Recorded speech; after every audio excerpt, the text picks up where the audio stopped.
भैया जोहार। 1932 के खतियान के बारे में क्या जानते हैं आप? देखिए 1932 का खतियान मूल रूप से यहाँ के मूलवासी और आदिवासी या कहिए झारखंड के जो पूर्व के जो लोग हैं उनके आधार पर है। बाकी हमारे झारखंड में बाहरी बहुत घुसपैठिया हुआ और 1932 बनता तो वास्तविक में हमारे मूलवासियों को जो है उसकी एक लाभ हो सकती थी। एक गांव में है और गांव का कहने का मतलब गांव को हटा दीजिएगा।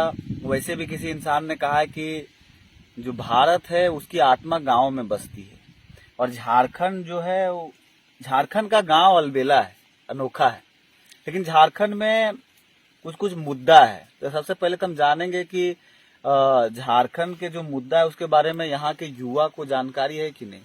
ये लोग अभी बैठे हुए थे जंगल में, क्या कर रहे हैं नहीं पता। पीछे पहाड़ है, हमको रास्ते में मिल गए तो हम जानना चाहेंगे भाई लोग से कि लेकिन दरअसल अभी हम देख रहे हैं कि अभी हम खुद सीजीएल वाला ही और पीजीटी का जो निकाला था उसमें भी हम भरे थे, एडमिट कार्ड था।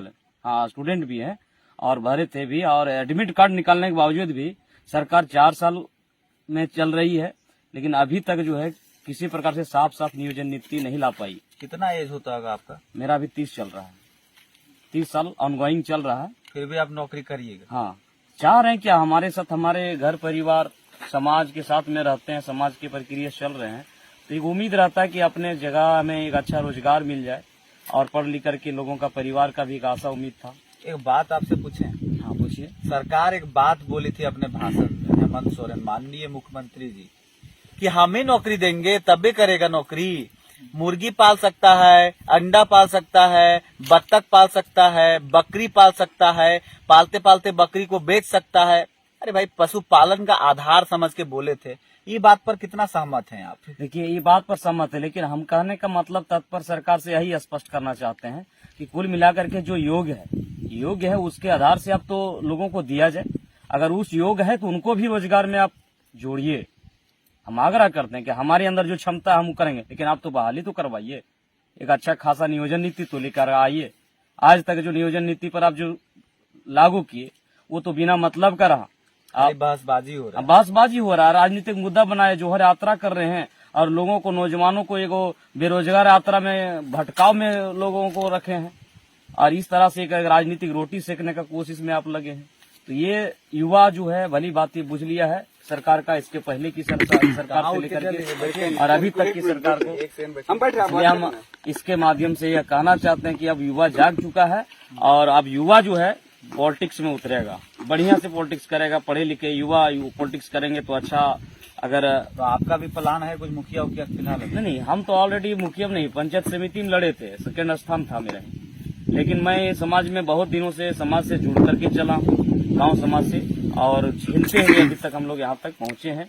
और जब यह अनुभव हो रहा है तब हम लोग को लगता है कि अब पॉलिटिक्स में हम लोग को अच्छे से तरीके से जाना चाहिए। और जितने तमाम युवा है हमारे पंचायत के या झारखंड के या इर्द गिर्द जो सुन रहे हैं, सबको एक अच्छे लोगों को सोच समझ करके राजनीति में आना पड़ेगा, तभी कल्याण हो सकता है यहाँ के लोगों को। भैया इतना लंबा चौड़ा बोले हैं कि सरकार अगर सुने तो अब क्या बताएं हम, आप ही बताइए। देखिए हमको तो उतना ज्यादा कुछ नहीं बोलना है, बट एक मिनट कौन हो जाता तब तक आप कुछ बोलो। सबसे पहले मैं आपके चैनल के माध्यम से तमाम झारखंड के मेरी आवाज बतिया लीजिए, आप पहले बतिया लीजिए जहाँ तक पहुँच रहा है, और मैं सभी को खतियानी जोहार करते हैं। मैं सबसे पहले अभी जो झारखंड में फिलहाल 1 साल से जो लड़ाई लड़ रहा है और हमारे झारखंड के युवा क्रांतिकारी टाइगर जयराम महतो जैसे युवा क्रांतिकारी जैसे मोतीलाल महतो, टाइगर जयराम महतो, रिजवान भाई और तमाम झारखंड के, उतना हम नाम नहीं बता सकते हैं, तमाम युवा साथी से आग्रह करते हैं कि इस लड़ाई को जारी रखे और झारखंड को दशा और दिशा को बदलने की कोशिश करते हैं। हम लोग पुरजोर सपोर्ट में रहेंगे, चाहे विधानसभा घेराव जरूरत पड़े, रोड जाम की जरूरत पड़े, ट्रेन जाम रोकने की जरूरत पड़े, उस पर हम लोग कंधा से कंधा मिलाकर चलेंगे। और सरकार से हम आग्रह करते हैं। ठीक है, ये सब भैया बता दिया। सवाल दूसरा है मेरा आपसे, ठीक है, मुद्दा ही आ गया और सब लोग जान ही रहा। एक चीज बताइए कि झारखंड के लोग भोला है कि बोका है?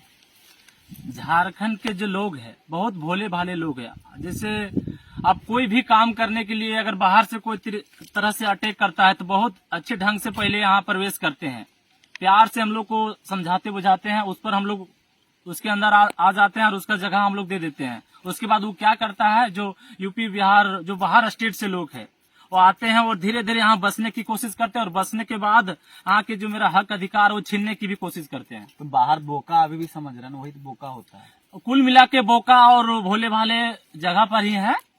और कहने का मतलब आप मान लिए इस बात को कि बोका हम हैं। कुल मिला के समझिए, जैसे हम लोग को माना जा रहा है बोके बराबर समझिए। अभी यही रहता, बाहर का कोई आदमी तो चढ़ जाता मेरा कपार पे कि बोका हम नहीं है, लेकिन यही हम मानते हैं कि अपने आप को कि हम लोग बोका हैं। कहने का मतलब हम लोग भोला है, बोका हम लोग नहीं है। नहीं, और बोका उसको बोला जाता है कि आदमी ना बहुत जानकारी जिसके अंदर नहीं है, भोला के अंदर कुछ मांग लिया तो भाई हम दया भाव से उनको दे दिए। खैर आपका भी कहना सही है, बोका ही बनने का कोशिश, बोका हम लोग हैं कुल मिला के।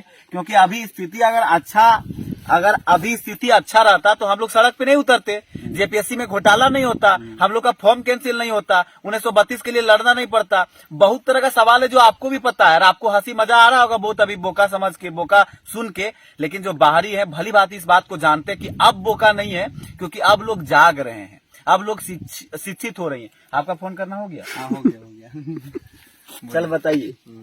देखिए ज्यादा कुछ तो हम नहीं बोलना चाहेंगे, लेकिन इतना पता है कि हम लोग जिस स्टेट में हैं, जिस राज्य में हैं, ऐसा रिसर्च भी कर लीजिएगा तो पूरा अमीर बोला जाता है। पूरे झारखंड का एक ऐसा भारत का एक ऐसा स्टेट है झारखंड, जिसमें से 40% जो बोला जाता है, ठीक ना, खनिज संपदा सारा चीज हम लोगों का यहाँ पे होने के बावजूद भी, कोयला, अबरक, बालू जितना बोला जाता है, यहाँ का अगर गवर्नमेंट अगर सही ढंग से हो ना तो हम लोग को कोई भी झारखंडी भाई को बाहर भटकने का जरूरत नहीं पड़ेगा। ठीक है, आपको लगता है आप पढ़े लिखे हैं, बाहर से पढ़े लिखे हैं? बाहर, हाँ, और ज्यादातर बाहर भी रहे, ठीक ना।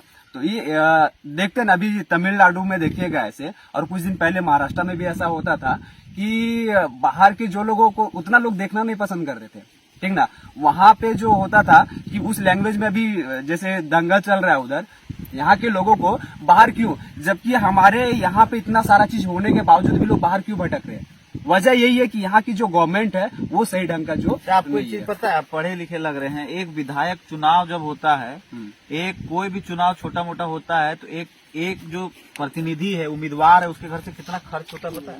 उतना तो कुछ आइडिया नहीं, फिर भी इतना तो पता है कि एक एक वोट के लिए जो होता है ना, एक एक वोट के लिए बहुत सारा मतलब आपके पास अभी कितना पैसा होगा जेब में? मेरे पास तो कुछ भी नहीं है बाबा, जो भी होगा 1000-2000 होगा। कितना है मेरे पास?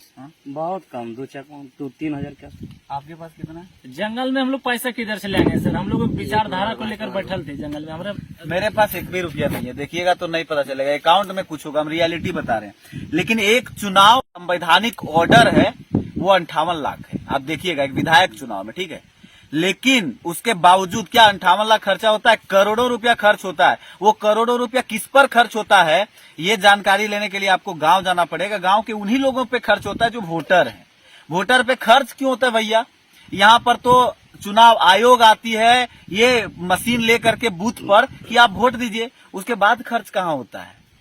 खर्च हम ही लोग के ऊपर किया जाता है, हम ही लोग का शोषण करने के लिए। फिर हम लोग बोका बनते हैं, सरकार को भी बोका बनाते हैं। एक बात करिए, आप हमको विधायक बना दीजिए, हम खड़ा हो रहे हैं अगला चुनाव में, हम सब कुछ खत्म कर देंगे, जितना ये समस्या है झारखंड का वो भी खत्म कर देंगे। ये हम नहीं बोल रहे हैं, ये हमारे कई विधायक, कई नेता झारखंड के ऐसा बोल रहे हैं। लेकिन तब तक ये चीजें, समस्याएं वैसे ही बनी हुई है और बनी रहेंगी जब तक कि हम लोग नहीं जागृत होंगे। मेरा साफ कहना है कि किसी का दोष नहीं है, सरकार का हम नहीं, सरकार पर हम आरोप नहीं लगा सकते, सरकार को दोष नहीं दे सकते, क्योंकि जब करोड़ों खर्च करके वो चुनाव करवा रही है, चुनाव आयोग खामोश बैठी हुई है और आप वोट दारू पर, मुर्गा पर, पैसा पर दे रहे हैं, तो आप कैसे तब्दीली को आप चाहते हैं कि अब ये तब्दील हो जाए? उसके बाद आप कैसे सवाल कर सकते हैं? ईमानदारी आपके अंदर से निकल चुकी है, यहाँ पर भ्रष्टाचार घुस गया है, तो ऐसे में हम कामना नहीं कर सकते। खैर, युवाओं के बात को हमने लिया और हम खुद युवा हैं और इस चीज से परेशान हैं और कहीं ना कहीं आपको जागने की जरूरत है। और आने वाले टाइम में क्या कुछ बदलेगा, और जरूर बदलेगा जब हम जागेंगे। और आज जागृति 1932 के खतियान और नियोजन को लेकर के जिस तरह पूरे झारखंड में आग की तरह लग गई और फैल रही है, और ये फैल जाएगी तो दिक्कत हो जाएगा भैया। जो लोग बुरी नजर से देखते हैं और जो जिन लोगों की मानसिकता है कि यहाँ के पहाड़ को खोखला करके, यहाँ के खनिज को चुरा करके अपना पेट भर लेंगे, सोने का महल खड़ा कर देंगे, उनका नींद गायब हो जाएगा, उनका चैन भटक जाएगा, वो बर्बाद हो जाएंगे। ये हम डंके की चोट के साथ कह सकते हैं जब लोग जागेंगे, क्योंकि अधिकार के लिए पूरी दुनिया लड़ी है, फ्रांस लड़ी है, अमेरिका लड़ी है, ब्रिटेन लड़ी है, भारत भी इसके लिए कई बार लड़ाई किया है और आज झारखंड भी लड़ रहा है। तो बने रहे नोटी मिस्टेक के साथ ऐसे उलगुलान आवाज के लिए, और आप भी साथ दें, प्रतिक्रिया दें। मेरा नाम रवि भास्कर, बहुत बहुत धन्यवाद।